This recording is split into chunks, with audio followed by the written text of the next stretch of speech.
தமிழர்கள் அனைவருக்கும் இனிய மாலை வணக்கம்.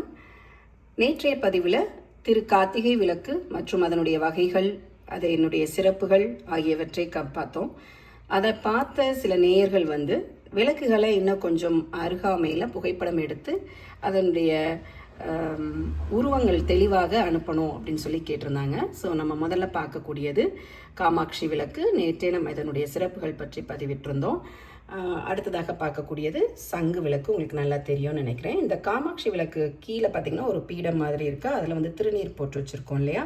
ஸோ இந்த அட்சய பாத்திரம் மாதிரியான ஒரு திருநீர் கூடம் என்னுடைய ஆட்சி, அதாவது அம்மாவோட அம்மா சேமா செல்லமாக எனக்கு அளித்தது. இவங்களுடைய அம்மா பேர் தெய்வானை. அதுதான் அங்கே பொறிச்சிருக்காங்க. உங்களுக்கு தெரியும்னு நினைக்கிறேன். நம்ம முன்னோர்கள் பண்ணுற ஒவ்வொரு விஷயத்துலையுமே ஒரு சயின்டிஃபிக் ட்ரூத் இருக்கும். அது என்னன்னு சொல்லி தேடி படிக்கும்போது நமக்கு ரொம்பவே வியப்பாக இருக்கும். அடுத்து பின்னாடி உங்களுக்கு தெரியும்னு நினைக்கிறேன். இது பாவை விளக்கு. இதுதான் நம்ம நேற்றைய பதிவில் சொல்ல மறந்த ஒரு விளக்கு பாவை விளக்கு. பின்னாடி இருந்தனால நான் அதை சரியாக உங்களுக்கு ஃபோக்கஸ் பண்ண முடியல. இன்னைக்கு தெளிவாக காட்டுறேன். இந்த பாவை விளக்கு நம்ம எந்த தெய்வத்தை வழிபடணுமோ அந்த தெய்வத்தை நடுவில் வச்சு இந்த 2 பாவை விளக்கும் இருபுறமும் வச்சு நம்ம வழிபாடு செய்யலாம். இந்த பாவை விளக்கினுடைய அம்சங்கள் 2 வகையாக நான் இது வரைக்கும் பார்த்துருக்கேன். ஒன்று மீனாட்சி அம்சம், அதோடைய தோள்களில் பாருங்கள் கிளி இருக்கும். இன்னொன்று கொண்டை பார்த்திங்கன்னா நமக்கு ஆண்டாள் கொண்டை வச்ச வடிவத்திலையும் வருது. ஸோ உங்களுக்கு என்ன கிடைக்குமோ மார்க்கெட்டில் அதை பார்த்து வாங்கிக்கலாம்.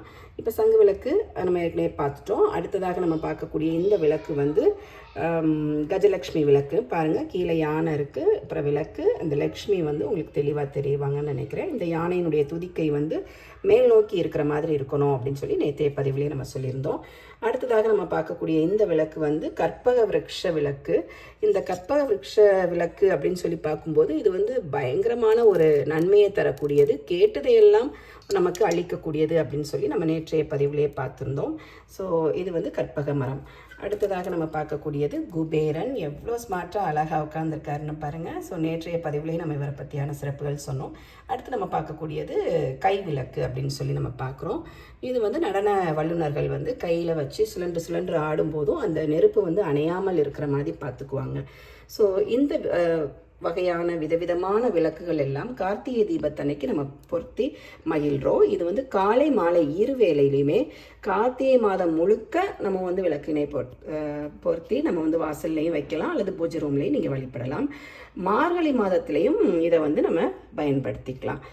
நன்றி நேயர்களே.